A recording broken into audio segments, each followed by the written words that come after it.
Donc je vais vous lire un extrait de mon dernier livre qui s'appelle Cristaux de vie. Et auparavant, comme je suis conteur, je vais vous dire un conte qui illustre très bien l'esprit dans lequel j'ai écrit ce livre. Tout au bout du monde, il y avait une vallée où, même l'été, les gens n'arrivaient pas à se réchauffer. C'est que la vallée, était dans l'ombre d'une très grande montagne qui avait jamais laissé passer ni la lumière ni la chaleur. Alors, ils regardaient le sommet de cette montagne qui leur paraissait si beau, si magnifique.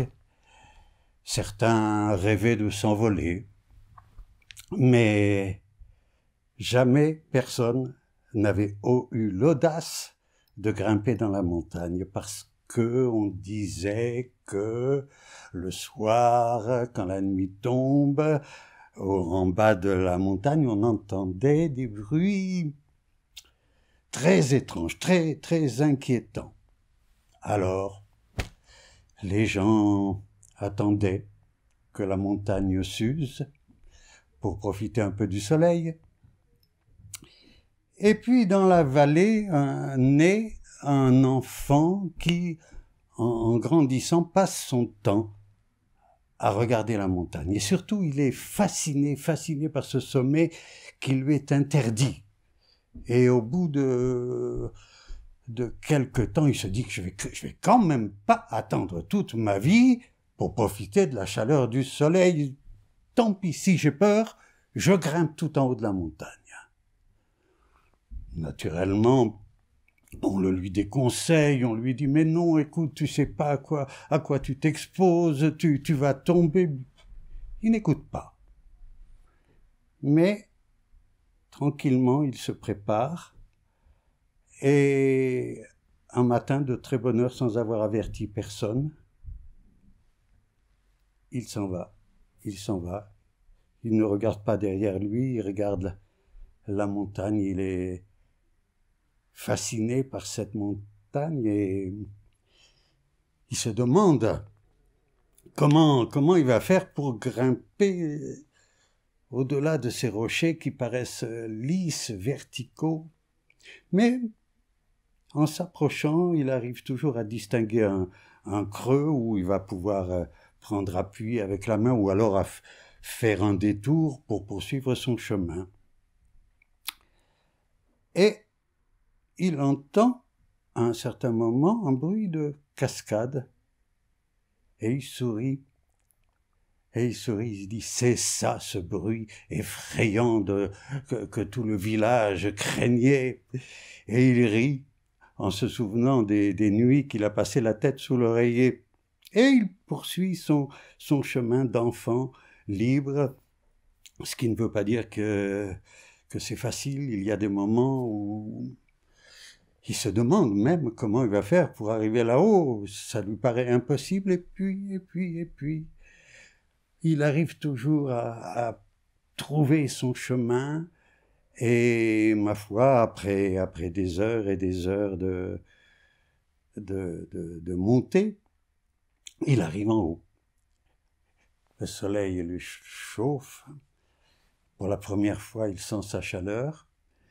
Il va s'asseoir un peu pour se reposer. Et puis, il se relève pour aller regarder en bas de la falaise. Et tout petit, il voit les gens du village qui sont venus là pour suivre son escalade. Alors, il leur crie « Vous voyez bien qu'on peut y arriver. Montez, montez !» Alors, il y a des gens qui, sans emporter quoi que ce soit, montent immédiatement, commencent à grimper. Il y en a d'autres, ils vont chercher chez eux des affaires, ils reviennent, et puis il manque toujours quelque chose. Alors, aller-retour, ils finissent par se résigner à rester là. Puis il y a les encroutés qui jamais de leur vie ont imaginé qu'ils pourraient grimper dans la montagne. Et depuis ce temps-là, les gens qui ont eu l'audace de grimper régulièrement vont au bord de la falaise pour encourager les gens du village à grimper. Et l'enfant devenu homme, entre-temps, tous les jours, régulièrement, va au bord de la falaise pour appeler les siens. Et les gens nouvellement arrivés se sont bien habitués au soleil, puis ils y vont moins régulièrement, etc. Et l'enfant devenu homme, lui, continue régulièrement, et il paraît que depuis peu, il y a d'autres personnes qui sont venues pour inciter les gens du village à monter tout en haut. Si tu veux tracer ton sillon droit, attache ta charrue à une étoile. Un proverbe indien, 13 mots. 13 mots, c'est qu'un proverbe. Et pour moi, c'est une histoire qui s'étale sur des années. Chaque lundi, en introduction au cours, mon maître en théâtre, René Simon, lisait 2 phrases. Et cette phrase-là, ce proverbe, en faisait partie. À l'époque, l'image elle-même qui s'en dégageait m'avait frappé, plus que l'idée en fait. Et quand une image est belle et évocatrice, elle s'inscrit dans notre inconscient et elle chemine souterrainement, fondant notre compréhension de la vie. Elle s'intègre à notre personnalité. Et des années plus tard, ce proverbe est revenu en surface comme une bulle qui sort de l'eau. Il faut dire qu'à cette époque, mon sillon n'était pas très très droit.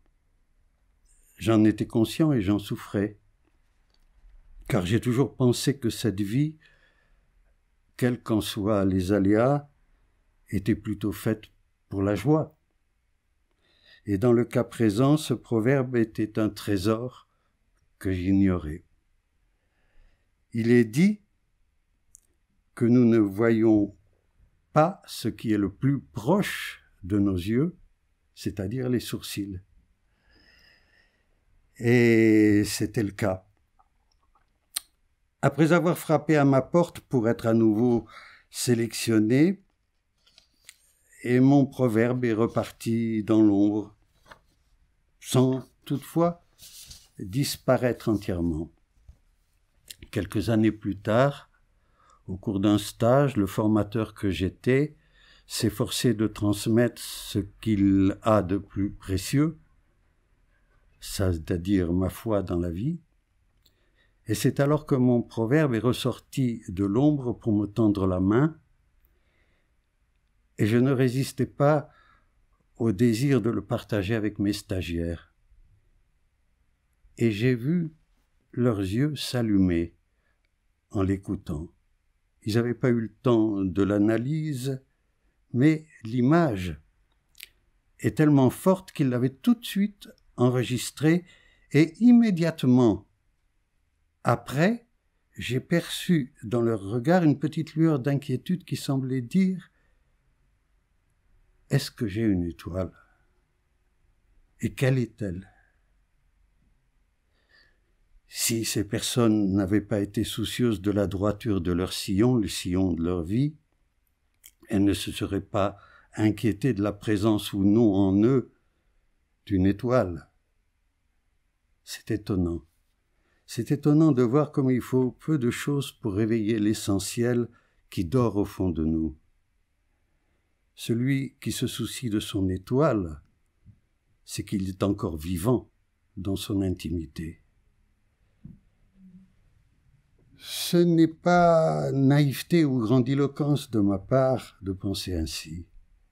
Le regard vers l'étoile est comparable à l'élan du petit enfant qui fait son premier pas pour se jeter dans les bras de sa mère. Jusque-là, il était trop empêtré, trop occupé par le poids de son corps, son regard ne visait pas loin, et puis un jour, la mère étoile mobilise son corps tout entier dans une démarche à la fois souple et pesante. Il a trouvé le rythme juste qui le propulse vers l'avant. L'étoile est semblable à certaines paroles entendues par hasard qui nous révèlent instantanément à nous-mêmes. C'est comme un amour oublié que l'on rencontrerait brutalement au détour d'une rue. C'est ce qui fait qui était difficile, c'est ce qui fait que ce qui était difficile devient facile. Ce qui était pesant devient léger, ce qui semblait utopique devient réaliste, sans que pourtant rien n'ait changé. C'est la vie même qui te rend toute ta capacité d'émerveillement et d'amour si tu penses à la remercier d'être en vie. Telles les œuvres d'art qui ont plusieurs niveaux de compréhension, les bons proverbes ne s'épuisent pas, même si on s'en sert beaucoup. Je suis sûr que l'étoile de mon proverbe n'a pas fini de briller ni de m'illuminer.